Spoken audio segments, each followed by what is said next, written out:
Welcome back to Lift. It is time to talk about art. Here to do just that is Angus Wilson. Angus, how are you this morning? Yeah, good, thanks. Good to see you. Yeah, You're part of a show at the Core Logos Gallery in Basalt. It's called A Singular Vision. How'd you get involved with Anne and the Core Logos Gallery? No, they contacted me, and sort of a number of years ago, maybe a year and a half ago, and I loved Colorado and knew the gallery was a good fit for me, and loved talking to Anne, and so we went from there. Tell us about your background. What brought you to fine art and showing in galleries around the world? I suppose it is quite a long journey into fine art. I was always in the arts. I did a little bit of television, a little bit of computer animation, and some art directing. And eventually I sort of always painted as a hobby, I suppose. And 10 plus, a little over 10 years ago, I decided to jump in with both feet, and I've been painting ever since. Take the plunge into the art world. I love it. And tell us, we're going to start here. Tell us about this piece. These are all pieces we're going to see in the show. These three pieces are part of the show, yeah.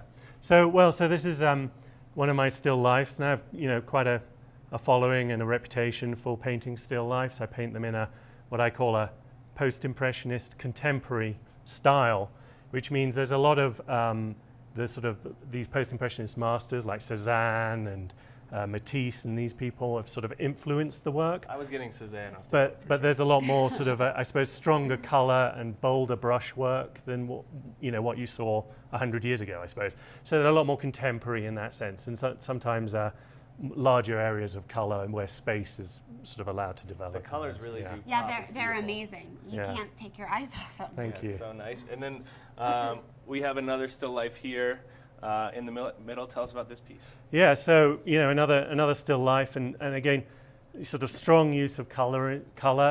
It's again something that was sort of started in that era, 100 years ago in Paris and things, where they were less interested in direct representation and more interested in painting sort of, I suppose, what they felt inside, and they really put strong colors into the paintings, and this is sort of an evolution of that. And I'm sensing a theme with the broken jars. Within my still lifes, I use these what I call sort of dissecting lines. So I suppose a still life painting is it's all about sort of taking the ordinary, the everyday, and drawing attention to it and making it special, and allowing you to kind of think about those things. Right.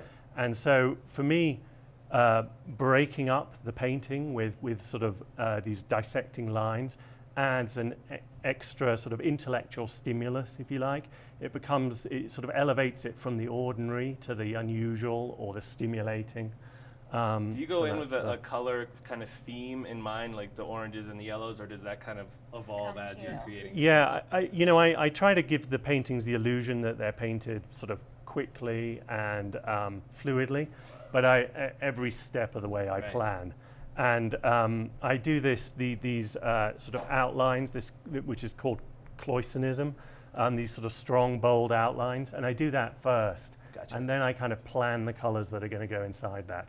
And sometimes the inspiration's taken from the subject, like there's a great sort of orangey red tablecloth, and that's the thing I really want to kind of keep, but maybe I'll then manipulate the color a little in the foliage or the flowers, or And this one, kind of thing. Speaking of foliage, a little different, a landscape here. Yeah, so here we have This is my favorite, by Is the it? way. Thank you. It's beautiful. Yeah. So this is a landscape, and it's taking a lot of those similar ideas in sort of color and form and things that I use in the still lifes, but applying it to a landscape. And so I'm always sort of testing how far I can push color within the landscape, and yet still sort of be very sort of a place you might want to go. How long you had a does bad something headache. like this take you to paint? So it's spread over a period of time, but I try to get a painting done kind of every week, a finished painting. Wow.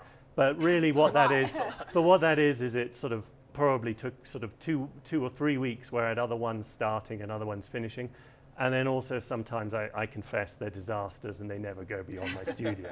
So that's kind of how I work, because you need to sort of keep painting a lot and painting regularly to kind of keep that kind of, I suppose, loose and confident Disasters are brushwork. part of the process. And Absolutely. I well, would think everyone so. would say you learn from your disasters. Yeah, You know. So tell us about the show at the gallery. How long is it going for? Where can people come see you?